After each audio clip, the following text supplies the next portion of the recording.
Welcome to the ToolHound Learning Center. Let's look at adding alternate IDs to existing inventory with the ToolHound mobile app.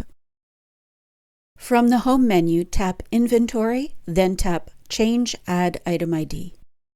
We scan in the ID for a truck where the VIN has been added as the serial number.